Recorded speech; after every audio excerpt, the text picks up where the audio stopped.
Hi guys, Chris at the Ultimate Recycler. Here's a selection of old cutlery. Silver plate, possibly silver, souvenir spoons, some a bit corroded, tarnished. Do you know what's valuable and what's just junk?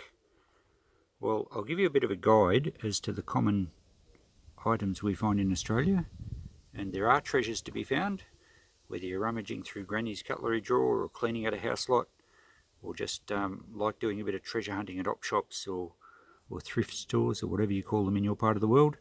There's certainly treasures to be found, so I'll take you through these and show you what to look for, what's not worth much, and perhaps what is the best ones to keep. Okay, most silver plate stuff or silver stuff will tarnish, and you'll learn to recognise the silvery look pretty quickly.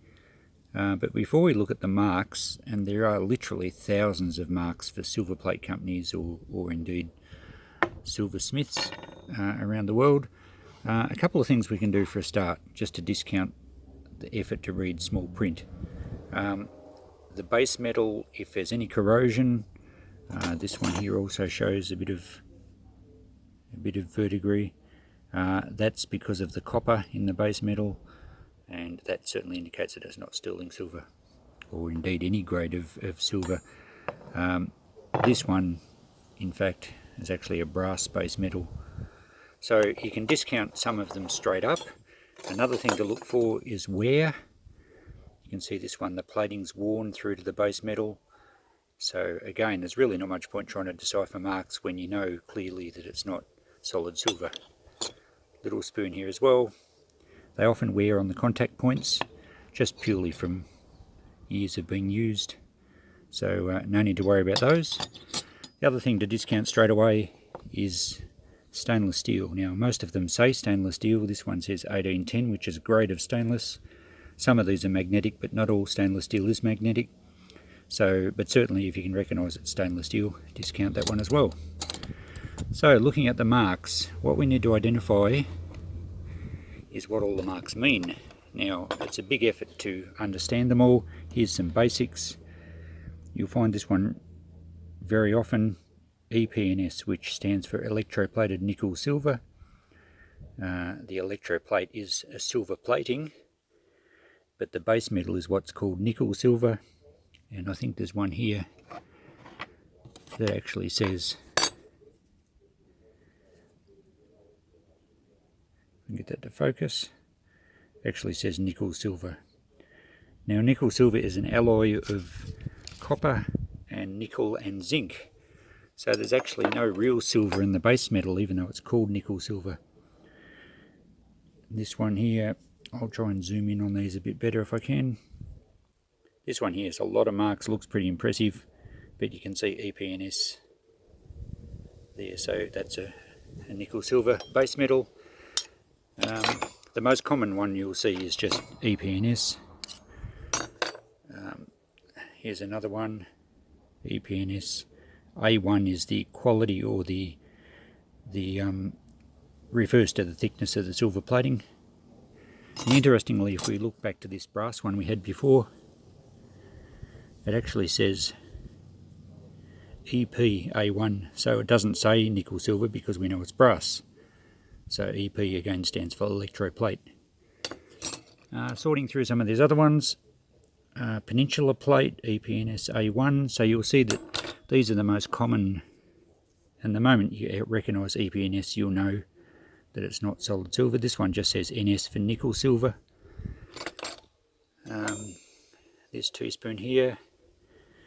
Now this is where a lot of them actually try to trick you, because it does say in the middle there Epns, but it's in sort of an elaborate font, and they're stamped in much like silver hallmarks.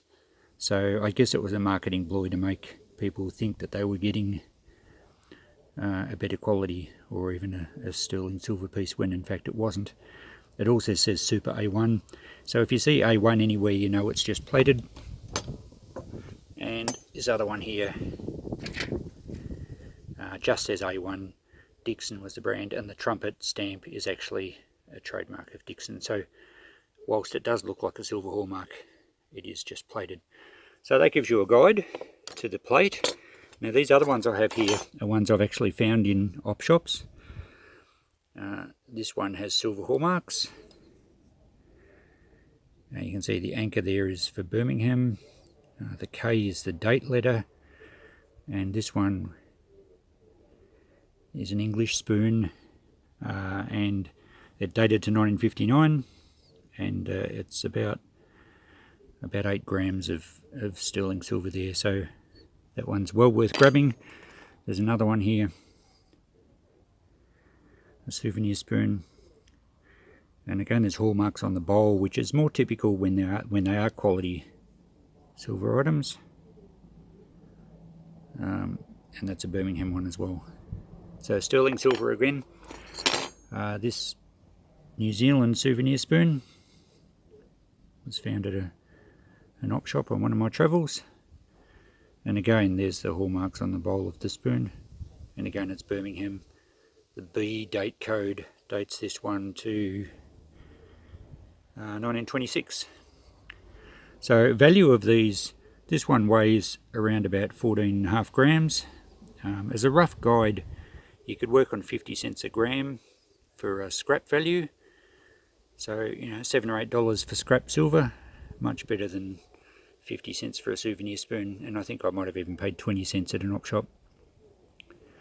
So here's another one where we don't have, this one's a fork, quite an old one. We don't have your hallmarks, and the bowl obviously hasn't got a bowl, but it's up the back where you normally find the plated hallmarks.